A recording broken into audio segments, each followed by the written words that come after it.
My name is Linda Rust, and I'm the, can everybody hear me? It's usually not a problem for me, I've been told. I have a voice that carries, but my name is Linda Rust. I'm the Community Development Administrator for the City of Knoxville, our Housing and Neighborhood Development Department. And we are here tonight to talk about the development of our Fair Housing Equity Plan. But before we get started with that, can I have city staff maybe raise your hand and maybe say your name, if you don't mind? You want to start up here? Hope Ely. Right here? Debbie Sharp. Pace? Paige Travis. Asia Zuback. Haley Walker. Stephanie Cook. Who else? Oh, and Beth Bacon. Great. Who else do we miss? Oh, I'm just an intern with the Office of Neighborhood. Oh, you are. What is your name? Madeline Hogan, sorry. Nice to meet you, Madeline. We're so glad to have you here. So again, thank you for coming out on such a pretty evening, and especially after the time change. We really appreciate you being here tonight. We're going to get right into it because we have a lot that we are going to expect from you tonight. This is going to be a working meeting. We're going to do some welcome and introductions. Then I'm going to introduce Rob Braymeyer, our consultant. He's going to do a presentation for about 25 minutes, and then we're going to break into some small groups, and we're going to work you for about 45 minutes, and then we're going to report back, and that'll be the end of the meeting. So I appreciate you being here. Let me tell you a little bit about what a Fair Housing Equity Plan is. I'm not going to steal Rob's thunder.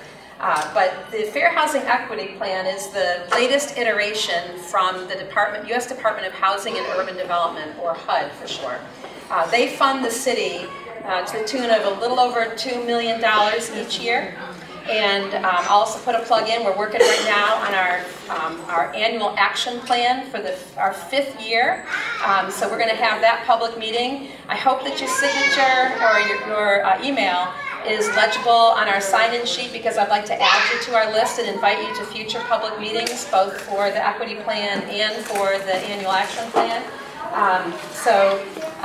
Make sure that I can, if you want to check it before you leave, that would be fine. I'll make sure that you get included and invited into future events that we're having.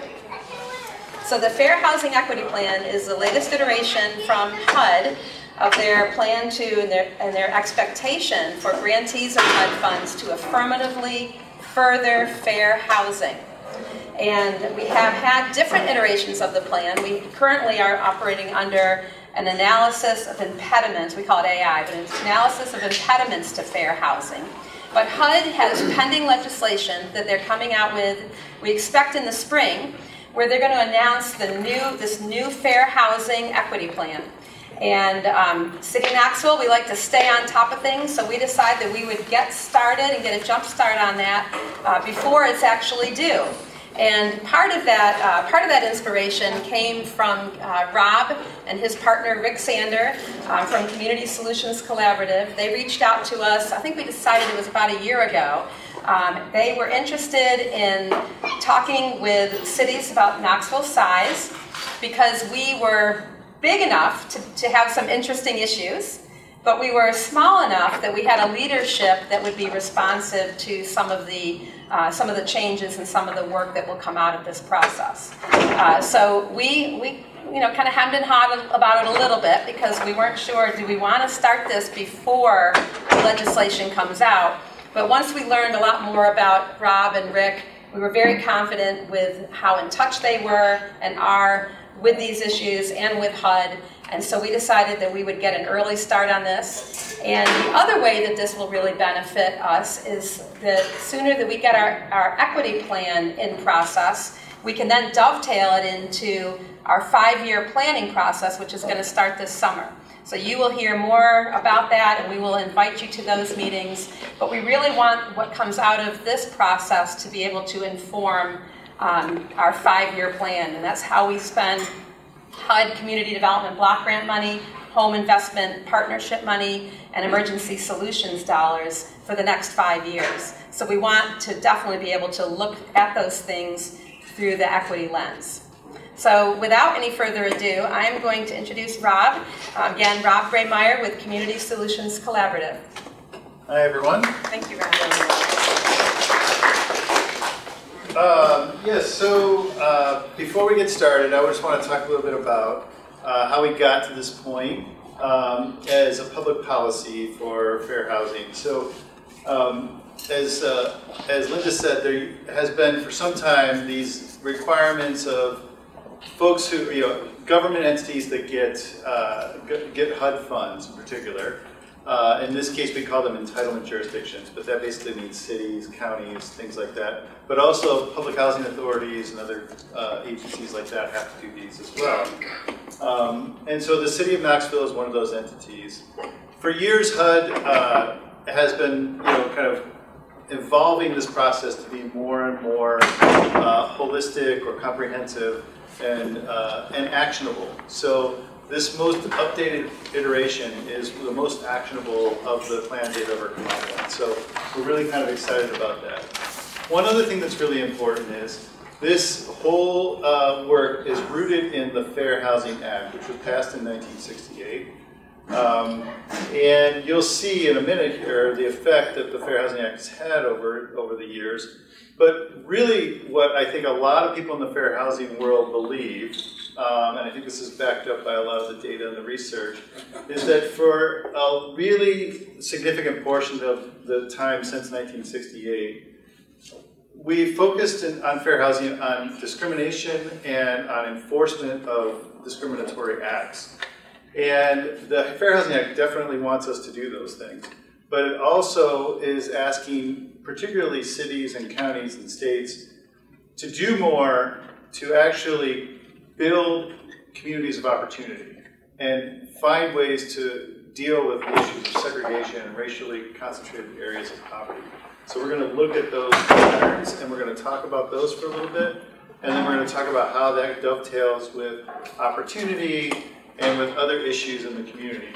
And so it's not only about housing anymore.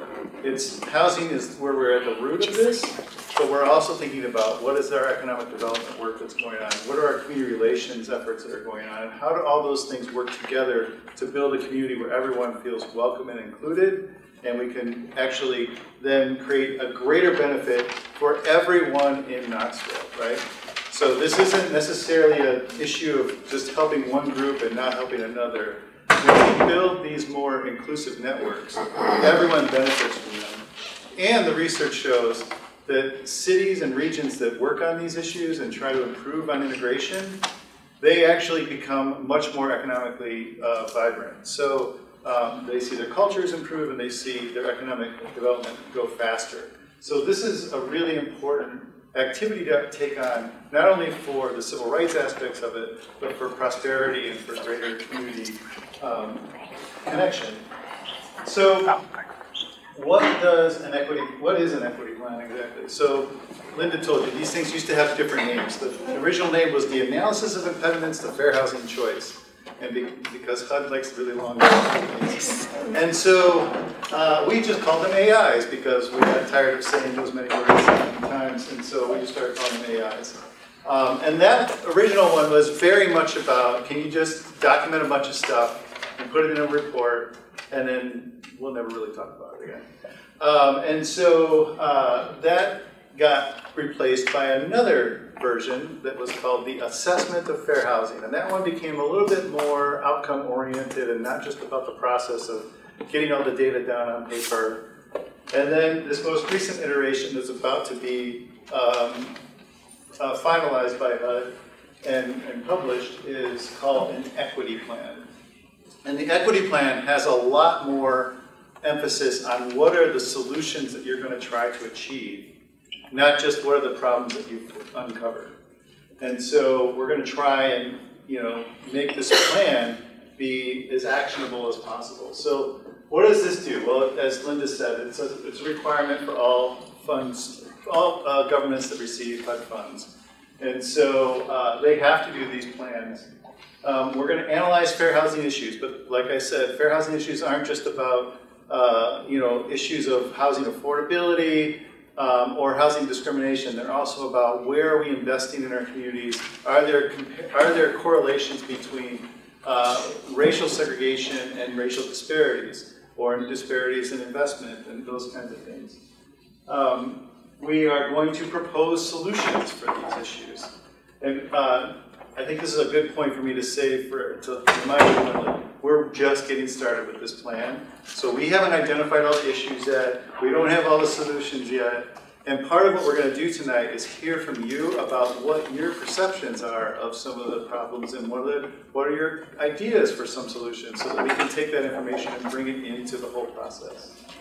And that's actually one of the new things in this plan that is a little bit more robust than before. HUD is really looking at, can you get greater community participation in these plans, and not just have a consultant come into town and tell you what to do. I'm the consultant coming into town, but I'm not going to tell you what to do.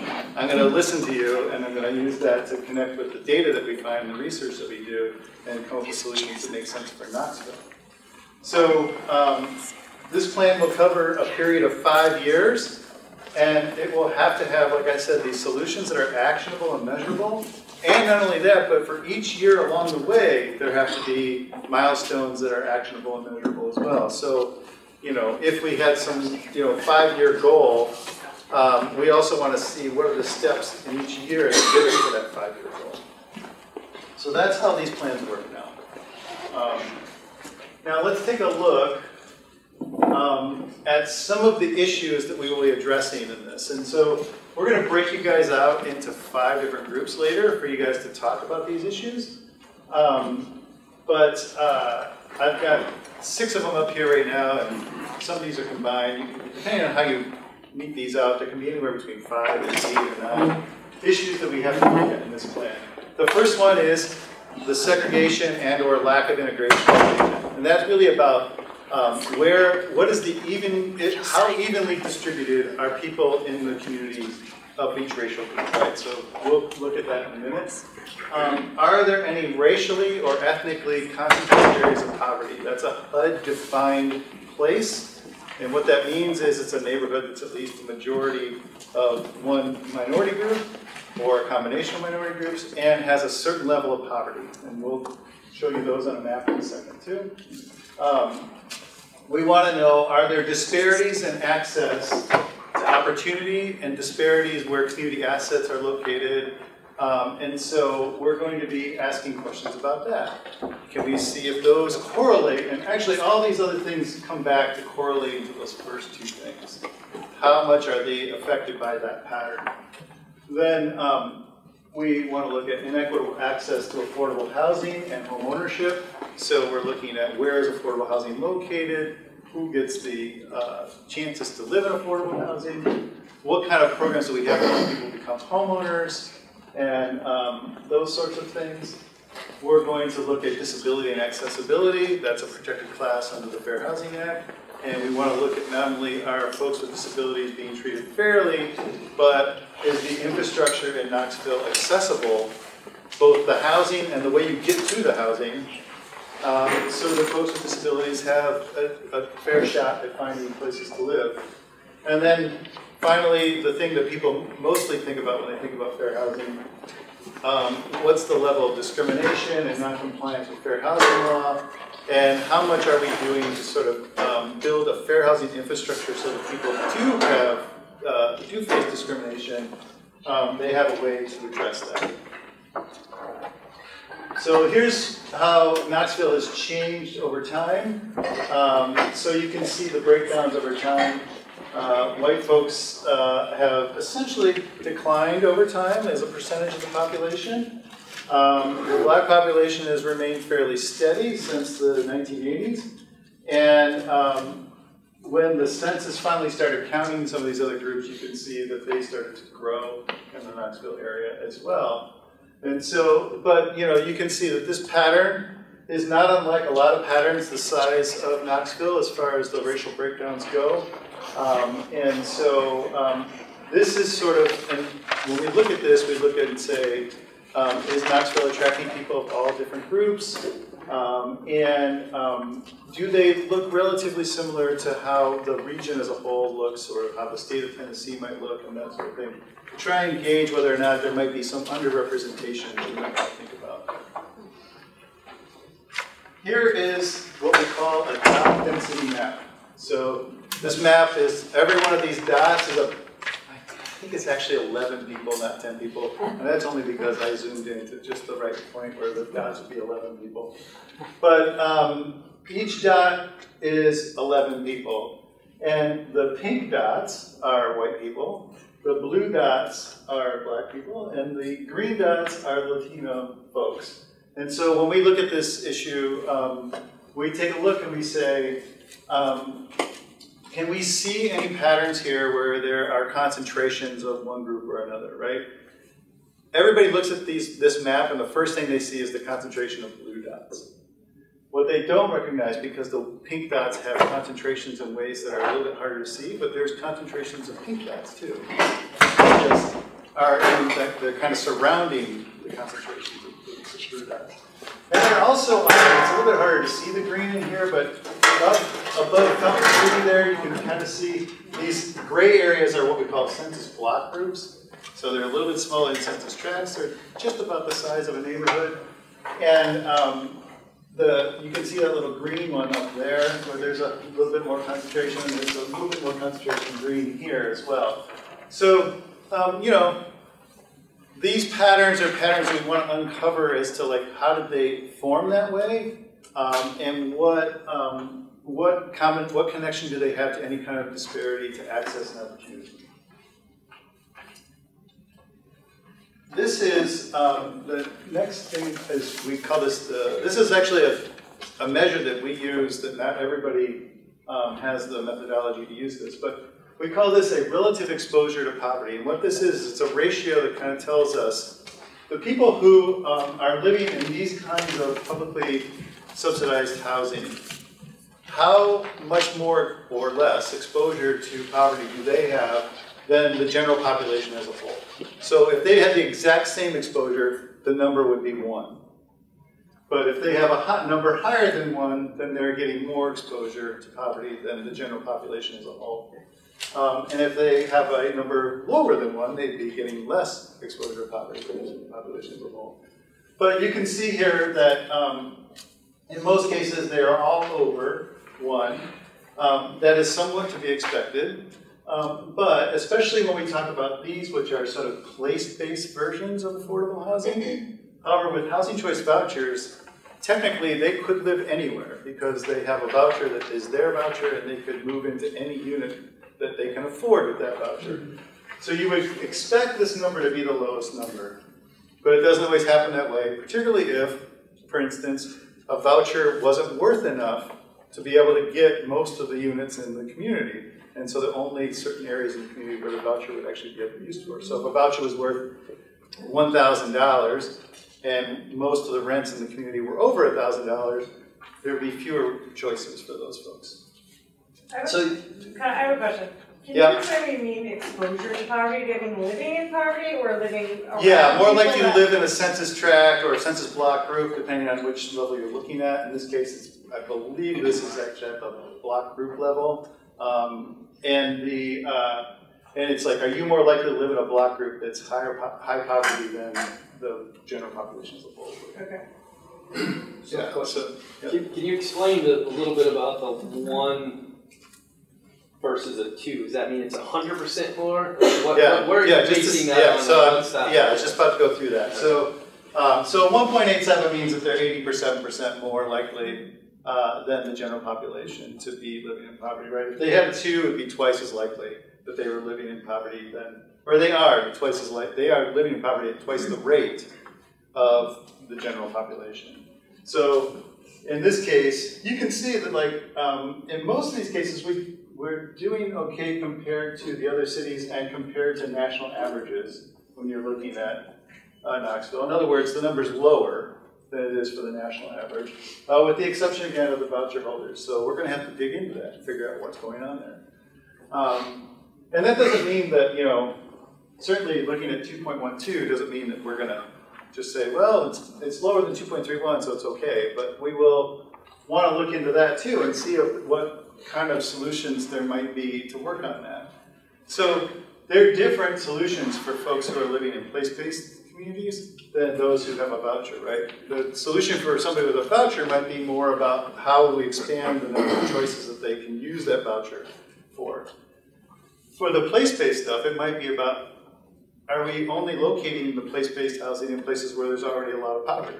And should we be trying to find other ways to do that? And or should we be trying to alleviate poverty by providing other kinds of resources in those communities, near those communities? So we're not going to answer all those questions tonight, but those are just some ideas of how we might think about those numbers if we wanted to bring them down. And you would assume that one would mean we're doing the same for them as we're doing for everyone, because they were at the same level as the whole population. So here are the concentrated areas of poverty that are racially or ethnically identified. And you can see the purple outline ones are where those are at. This is based on data from HUD directly. They have a mapping tool. You could go look at the same thing if you went to HUD's mapping tool tonight. This data is a little bit out of date, though. It's from the 2020 census, so we need to update it.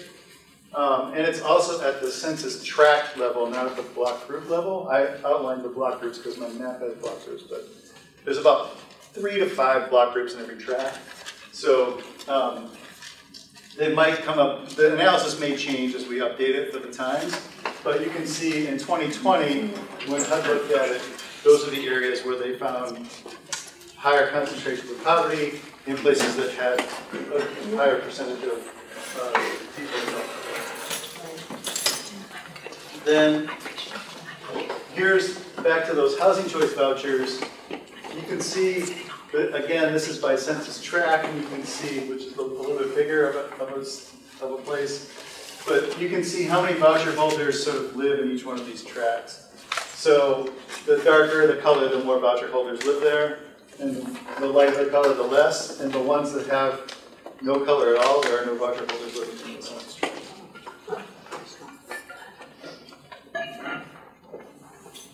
And that data comes from HUD directly as well. And it only gives us at the census tract level, so that's the kind of smallest level we can go to that. Here is a map about mortgage lending. So the other end of the spectrum, folks who are trying to buy a house. And what this kind of shows us is, this is kind of a ratio of how many home purchase originations are happening for every single family home in that. And this is, again, at the tract level, census tract level. So you can see that some things aren't quite as intuitive as you might have thought. Like these areas that we were talking about had concentrations of poverty and things like that. Well, there's also a good percentage of a fair rate of home purchase mortgages happening in those tracts. So there's two things going on at once, and this is something that we're going to have to kind of look into, right? Like there's some concentration of poverty there, but there's also a lot of people buying homes there. So what's happening exactly, and how do we look into that? And then here's what the home purchase rates are in Knoxville. This is the mortgage approval rates. So these are for home purchase mortgages, not refinances or home improvement loans, just home purchase mortgages. And I just want to caution you that this number doesn't take into account anything about the people in there. It's just, did they apply for a loan and were they approved? So they may have applied for a loan and had really bad credit, and that's why they weren't approved.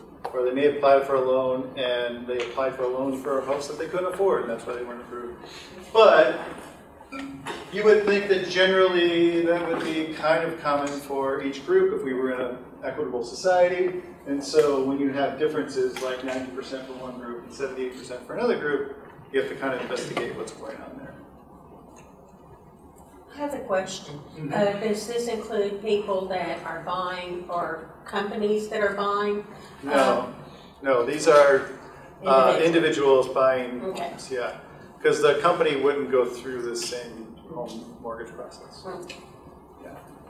So it could include some small investors, but it wouldn't include BlackRock, for instance, right? They don't buy homes that way. So they don't buy them by going out and getting a conventional mortgage for 30 years. So that's what these are. These are 30-year conventional mortgages. So that's another piece of information. So this is just a few examples of the information that we've been able to kind of look at in the very initial stages. There's a lot more for us to look at.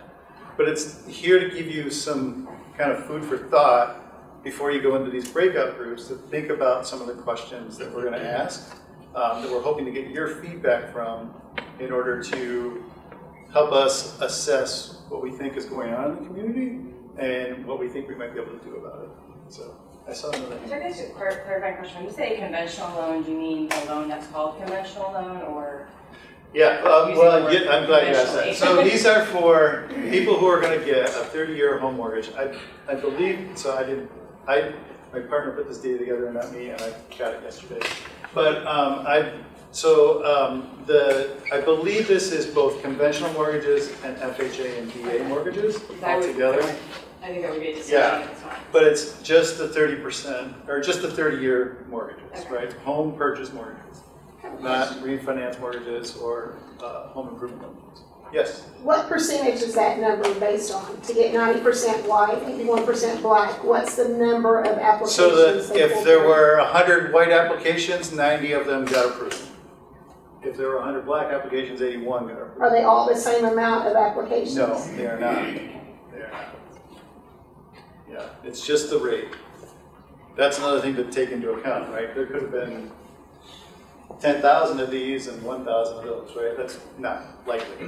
You know, that's not here in the summary data that I have so far. Yeah. Do you have an idea of the percentage that these homes qualify as homes that have been purchased in the area? For example, you said that these are conventional FHA. What was the total percentage of these homes compared to something like that? Yeah, I don't have that information yet. We do need to look into that, like how much is like investor purchasing happening and where is it happening, and that could provide us with some interesting information that would have us look at it. No, we haven't gotten to that point yet.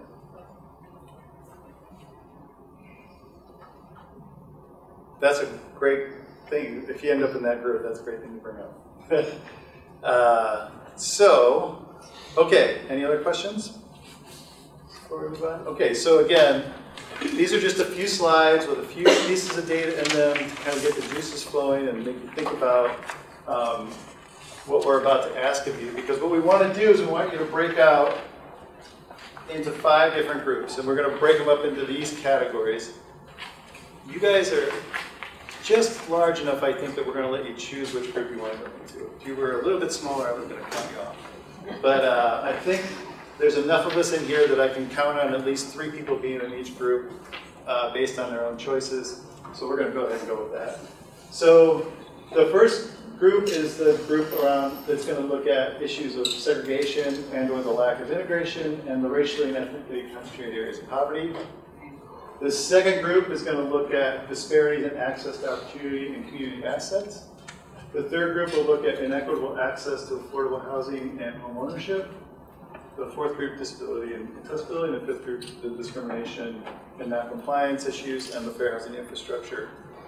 And so I want you to think about which group you'd like to be part of. Hopefully, well, like I said, we'll get a fairly even distribution out here so that we don't have somebody who's kind of underrepresented. If that does happen, I might ask for volunteers to take a different group.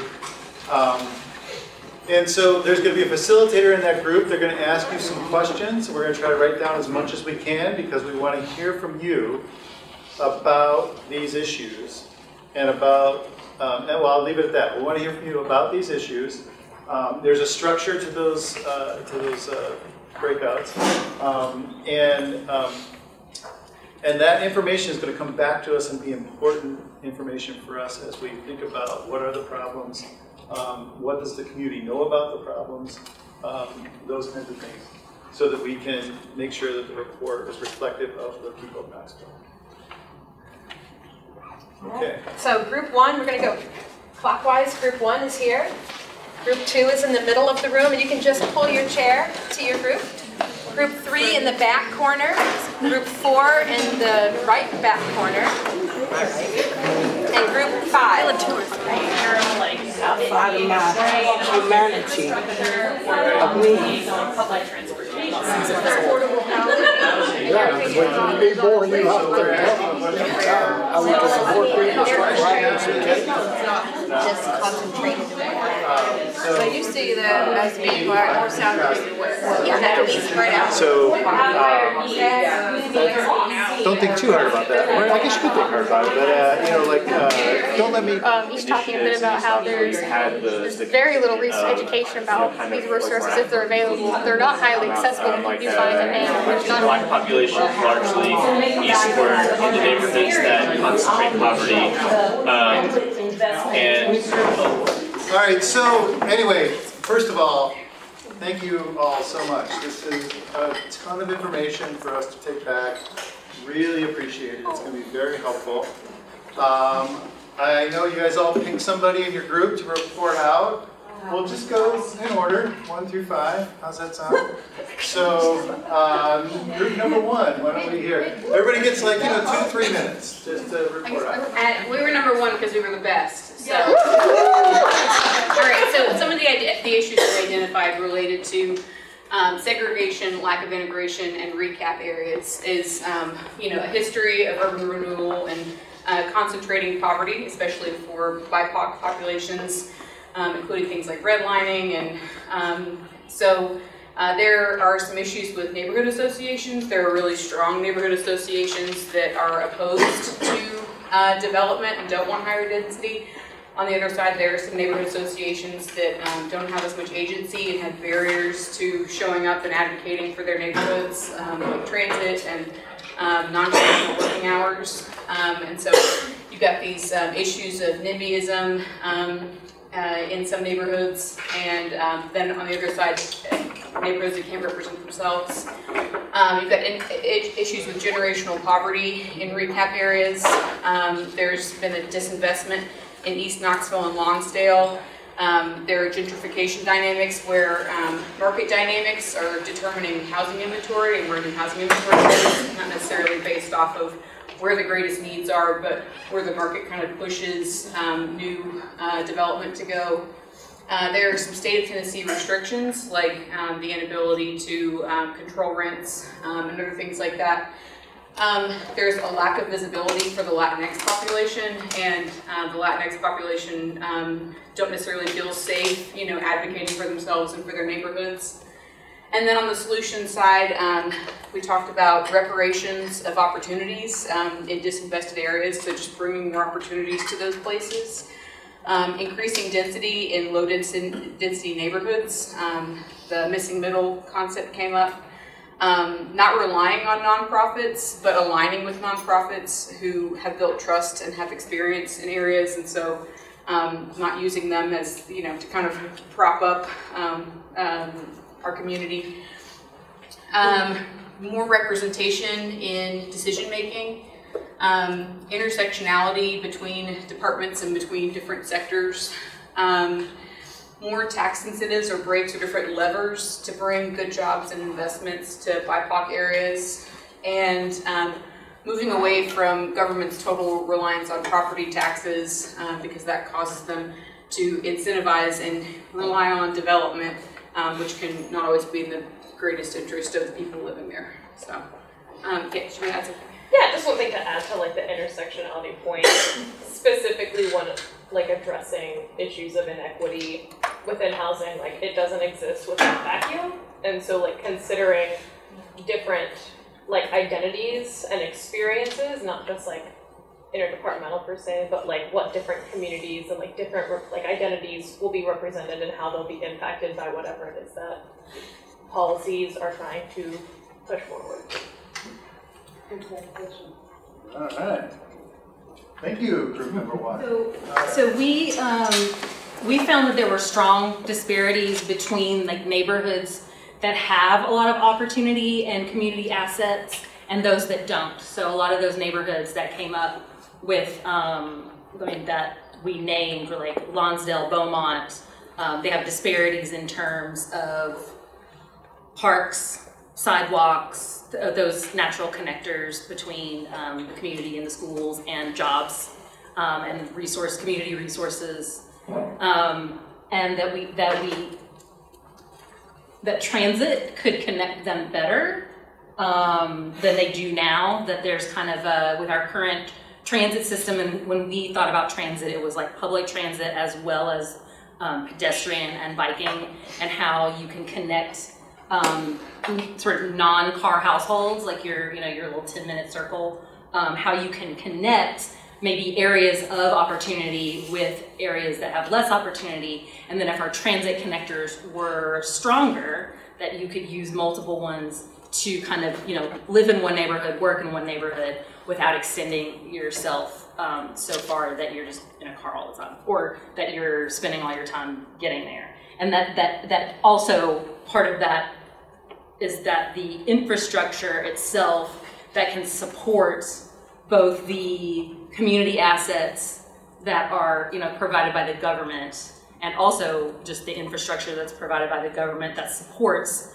nonprofits and for-profit businesses. If there's equity in the infrastructure, then that's going to reduce the disparities in itself. So I think a lot of these conversations are going to be like let's get more of the good stuff in the neighborhoods that don't have it. But I really liked our conversation in terms of like strengthening connections between the areas so that there's more fluidity between them, and that you can kind of live, maybe you can live in a place where you really identify and you feel like your most authentic self, but you feel also more welcome in the other surrounding neighborhoods, and the connections are stronger there. Yeah. We had number 3, and it was a lot, and this is just, we had, if you look at that back wall after, we had a lot to go off. But first we just wanted to say, like, the question was posed was housing affordable in Knoxville, and so we all stated that access to housing, the quality of housing is really not effective, and it's basically not even here. More incentives need to be had for owners and renters, and homeowners that are renting, and tenants for voucher programs need to be open to that. And we discussed how just more incentives for voucher programs and for many programs that expanding what it looks like to have affordable housing, and dropping the term affordable because we know that is a dog whistle term. So we then stated that for all income levels, we needed housing at every level. We needed subsidized housing. When the question was posed was it enough affordable housing or subsidized housing? We stated that subsidized housing is disparate and just not enough. It's not even the question is, what is affordable? Affordable is based on what you make, and right now, if you're trying to buy a home, you have to make $95,000 and on an average, and that's something that most Knoxvillians, and I'll say that again, Knoxvillians, not people from California coming to Knoxville, can't afford that. So we really brought that out. And emphasis on educating people. So this kind of goes into educating people, but when we were talking about the housing dispersion and who was actually receiving housing, there's an untrue understanding of who's receiving housing. Like, part of the narrative is it's just this group of people, but there's so many people who are impacted by a lack of, equitable housing, and they're outside of particular income caps as well. So that doesn't really accurately portray the issue. Yeah. I think you did. And we also said about educating people and landlords about housing assistance, just what that is, what that is, and as far as educating people, also we said that about home ownership, VA loans, and what type of loans that they might be able to. We had a couple of realtors that were in our group that were able to give us like a lot of helpful information on different types of loans, and what people who might not think that they could afford a home, what they might be eligible for. We mentioned NIMBYism as well. There was also the mention, we love like having everyone involved in the conversation, and we did have a lot of people who were realtors in the conversation. We noticed that this has been scheduled during spring break for a lot of people, where there is not a lot of people don't have the resources that they need to take care of childcare during this time. And I'm actually here representing quite a few people who are not able to make it because of spring break. So part of the issue is we're not just talking about inequitable access to affordable housing, we're talking about inequitable access to the conversation. So that's an aspect I think that would be great to consider a little bit more too. Fixing existing rental properties and housing, we see that if we are looking at what is affordable in Knoxville and what is under $1,000 for a voucher program, if you go to those areas, they might not have a door. The roof might be caving in. It might be raining in the inside of a home. It's just these disparities that we see within under $1,000 homes. That is the quote-unquote term affordable, but again, we know that is a double-edged word. So we're taking that out and look at pricing of the home, and it's just like we stated, rental properties need to be tenants, and landlords need to be held accountable for the tenants. And there also needs to be like accountability overall, so that if someone goes and they say, you know, my property is not fit to be lived in, they won't actually be generally punished for talking about that, because if they talk about that, they might be kicked out of the place that they can't afford anywhere else. So there's not protection. Yeah.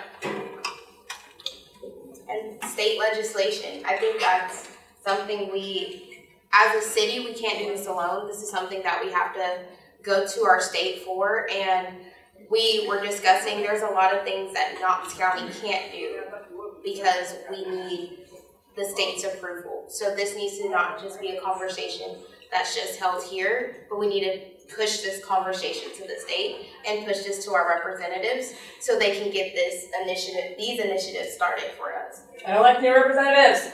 There's like two other things too when it comes to zoning with policy, and I think this was mentioned. I think someone might have mentioned missing middle housing, but that is something that's being talked about across the state and actually across the U.S.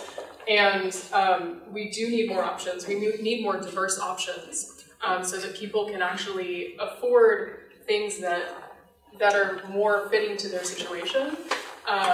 We are in a state that can build out. We're a state that has to build up, and so we need to have accessibility when it comes to what we can build on our land and ease of accessibility there. There's also the use of land value tax, I believe it's called, as opposed to property tax, that could help to reduce scarcity, that could help to make it a little bit more affordable for people to improve the homes that they are renting out or create more developments. So yeah, there were so many things. Oh my God. I think the last thing that was stated that really was very important to our group that many people pointed out was there's a tale of two cities of Knoxville. In the reality, there's some people that are in a bubble and they already have their home. There's nothing that they are worried about. There's no care in the world about prices going up every month. And then there's the rest of us, the 80% of us that are living, that need affordable, that need access to housing that is in their price range, that is livable. If I may add to that, with HUD, you gotta meet a certain criteria, specific, for example, the 30,000. If you're in a certain criteria, they don't have anything in place to where I fit in this criteria, but I'm wanting to move to this criteria, and if I exceed what the criteria you say I fit in, then I'm penalized, and I'm just left to just be out on my own to make it the best I can. So that puts you out. So they need some kind of incentive connecting. You're in this grid, but if you work towards this grid and make it to that, then you could kind of, it's like leveling up. What do we need to do to get people to level up? They're not going to want to level up if they're going to be penalized and being held in this little grid, because if they do it that way, get rid of this grid by leveling up, then the government couldn't say, well, we got this money allocated for this to keep them down and oppressed. That's like the benefit. That's like benefits cut off. Basically, exactly. Benefits what I'm cliff. saying. It's the benefits cliff, and we see that a lot with people who are trying to that if you reach that mark of, oh, I'm just above where I would be getting a voucher, I don't have the voucher criteria, I now make $2,000 more, it's like, I can't afford anything, I'm penalized. I want to. I honestly don't expect anybody but myself to be able to read this, but I'm going to stick this up there anyway. So we did accessibility for the disability community and housing options, and there were several questions. We actually did rank these from the most pressing things to the least, however, they are all very pressing issues. So the first question was, are there sufficient accessible housing options in the community? Overall, it was a resounding no. We got, even if they're affordable, accessibility isn't always there. We got that some places, even off Kingston Pike, do have access issues in addition to egress, ingress issues. And then we also got that sometimes people lose the housing that they have that's accessible, and then due to being only on their Social Security payment, it's very hard to find an accessible housing place that is also affordable for them. So question number 2 was, is there a system to ensure compliance with the ADA and fair housing accessibility guidelines within the local codes? And we got probably is, but not enforced. And if there isn't, there should be a system in place which is enforced. Also got that the feedback that there are no standards for apartments, etc., to be listed, to list their accessible features in a certain way in things like Apartment Finder or different websites and such. So for number 3, we got an emphatic no, and that question was, is there sufficient training and guidance for housing providers regarding reasonable accommodations and modifications? And that was something that was echoed throughout the group, although we only did get that emphatic no. So for the next question, it is about transportation, and it's, do transit options offer sufficient access and opportunity for persons with disabilities? And the group was split on this. Half of them said no, and then half of them said some. So there were no complete yeses, but some of the issues that were noted was that it used to be better than now, that there is definitely a need for increased sidewalks, that there were many stops of the bus line cut out, and that sometimes even just getting to the bus stop is an issue in itself, and once you're there, you're fine. So for our 5th question, it was, are community assets and the physical infrastructure accessible? And overall, it was agreed that parks, libraries, things like that tend to be, for the most part, accessible, but other places like grocery stores and laundromats tend to not be quite as accessible. And it was also of note that we found out that the 37915 area code has no laundromats in it. So that was interesting to us. No grocery store either.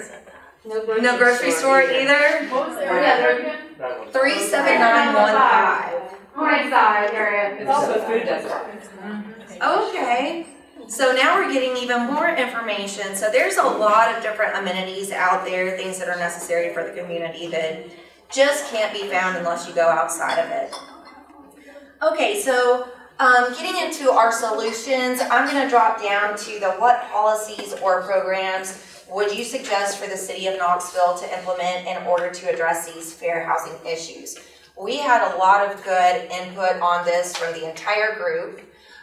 We talked about building codes instated for residences that are being built. We had someone ask, what levers do we have for incentivizing landlords to retrofit? And a given answer to that was a requirement for participating in programs such as Section 8. And then we also had public education, as well as lawyers that specialize in housing and accessibility.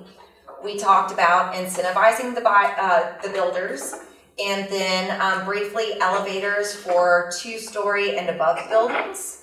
We also discussed gap financing for the Affordable Housing Fund, and then less restrictive building and zoning codes.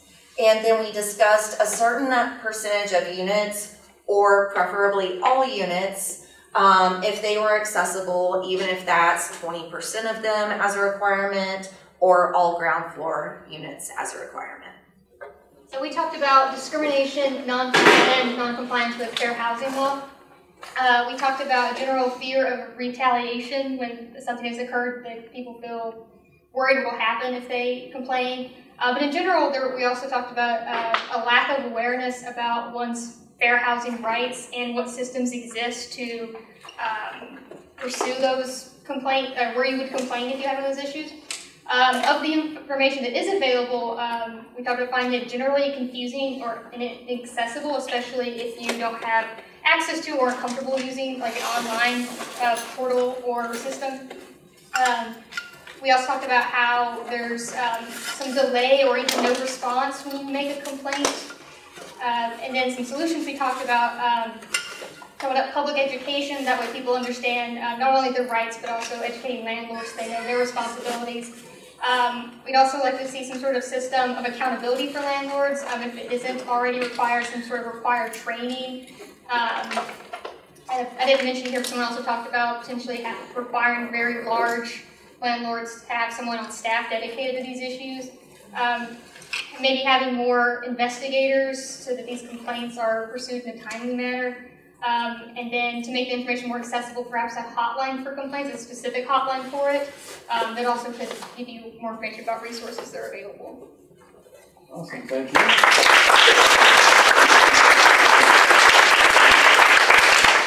Okay, so that pretty much does it for tonight. I thank you again for being here and for providing us with all that great information and insight. It will be, used to help create the plan. So thank you very much for that. There will be some other public meetings in the future. We don't have exact dates yet, but there will be at least 2 more with kind of different types of formats though as well. Yes? I wanted to just say one more thing. In order to stay in touch with what we're doing with the process, you can go to www.knoxvilletn.gov and then a /fair housing with no space in between fair and housing. So knoxvilletn.gov /fair housing. And we're going to post updates there when our next meetings are. So just in case I can't read your handwriting and you don't get an email from me, that's a way for you to stay in touch with what we're doing. After you all create this report, are you all going to be able to give this to the citizens that we'll be able to see the report, and then after that, what is the next step? Will Knoxville be creating a committee that is designated as a task force for this issue to what are we going to do with this information? Yeah, good questions. So there will be a public comment period that's required under the plan. So there won't be a final report until a sort of draft version of the final report is provided for the public to react to and provide comment on.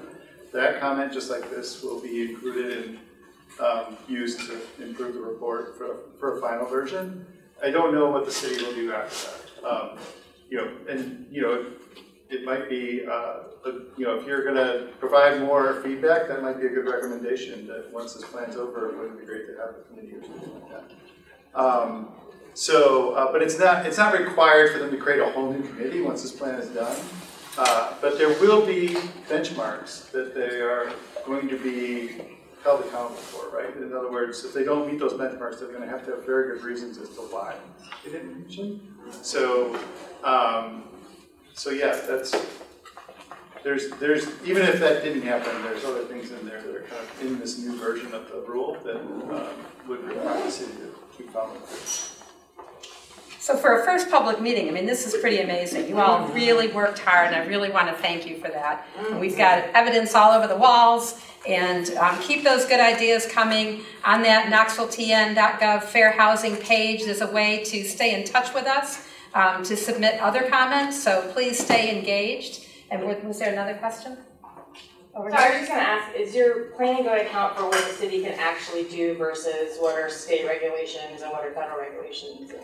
We would definitely be taking into account state and federal regulations that may limit things that people would want to do. Yeah. So I mean, but will it be like outlined? Because I think it's also confusing to know what can the city do versus what is a state law. To a certain degree it will be, yeah. It depends on, I hate to say it depends, but like there's certain things where, you might say, this would be a great solution, but it can't be done because of this, right? The state legislature loves to prevent local municipalities from doing lovely things. Yes, I've heard that in some of my one-on-one conversations as well.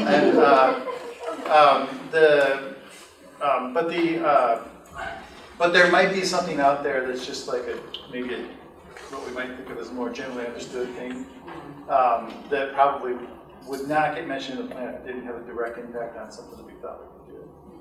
Yeah. Well, so to that, there's a nonpartisan policy think tank in Tennessee called Think Tennessee. Okay. Housing is one of their signature issues. They have a report, it's a couple years old now, but they have a state of housing report that at the end has a list of like 5 or 6 state level policy changes that would give municipalities more power to address the housing crisis at the local level. It's a great report. And it's a great, if you're looking to do some advocacy with state legislators, it's a great template for that. Yeah, absolutely. Yeah, I will add one other thing on that. In my experience in the past, when I've been more of an advocate role, the great way to make that happen is to get city leaders to join you. Because it's really hard for state reps to say, the 6 mayors in my district want this, and I'm not going to vote for it, right? So, so if you're thinking about that. And that starts with community building.